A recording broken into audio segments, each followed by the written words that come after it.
What is going on, FA Nation? Justin Fensterman back with you with another episode of ADP TV here on FantasyAlarm.com. What's this, you may ask? This is your fantasy football title in 2022. Here it is. All you got to do is put in the hard work. Make sure you're on your teams every day. Don't treat your fantasy football teams as a part-time job, and you will become a champion. And the Fantasy Alarm family will help you do just that. Let's talk players. Let's talk draft value. Let's talk trends around the NFL and for fantasy football, and let's get right down to that marketplace. Here are a few players trending up. Jeudy. An improved quarterback situation makes Jeudy more appealing. Russell Wilson being there. Tim Patrick is out for the year, and Courtland Sutton should garner more defensive attention early.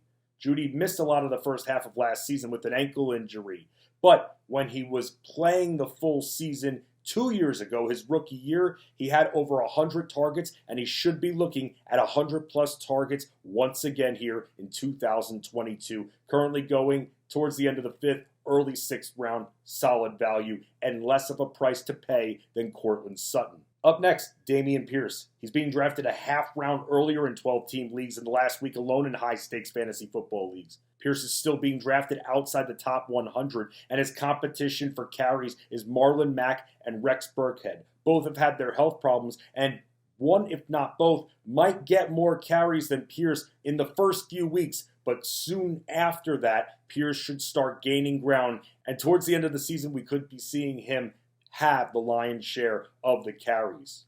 Pierce has shown nicely in preseason despite being third on the Texans depth chart. He not only rushed in 13 scores last year at the University of Florida, but he also proved that he can serve as a pass-catching running back as well. Also on the rise, Romeo Doubs, another rookie. And this rookie has the league's MVP Aaron Rodgers throwing him the football, and Rodgers completed about 69% of his passes last season. We're hearing and seeing fantastic reports coming out of camp regarding Doubs, even from Aaron Rodgers, who has had trust issues with rookie receivers in the past.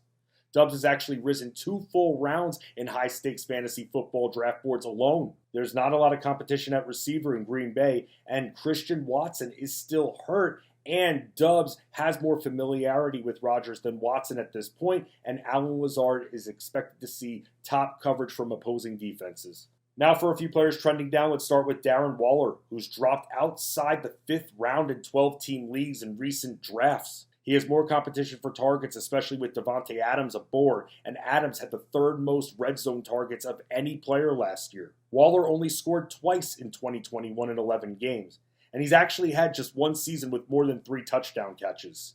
Let's not forget about Hunter Renfrow as well, who was also very active in the red zone last year, further complicating how the targets in Vegas will be divided. Next player trending down, Rashaad Penny. He's currently dealing with a groin injury and hasn't played more than 10 games in 3 straight seasons. Penny, known for getting hurt, is running behind a weak offensive line, and without a really skilled quarterback at the helm at the moment, teams may look to stack the box against him, limiting his ceiling. And let's not forget that Penny will have trouble staying healthy without proper protection blocking for him. He's starting to fall off draft boards, and it wouldn't be surprising to see him fall outside the top 100 in the next week. And finally, we're also seeing reports that the Seahawks could turn to Ken Walker, their 2nd-round pick from 2022 NFL Draft, who will get more playing time if he can continue to show that he can help in pass pro. Final faller, Damien Harris. Harris's average draft position continues to drop a bit because of a possible carry split that can occur between him and Ramondre Stevenson. And Stevenson is the bigger back. But let's not forget that Harris ran in 15 touchdowns last year, and he's running behind a good offensive line. He's also run for at least 4.6 yards per carry in both of his last 2 seasons. Harris has good ball security for the most part, and his ADP is now appealing as the Patriots posted the 7th most rushes of any team in 2021, making Harris still appealing even if he is in a 50-50 carry split.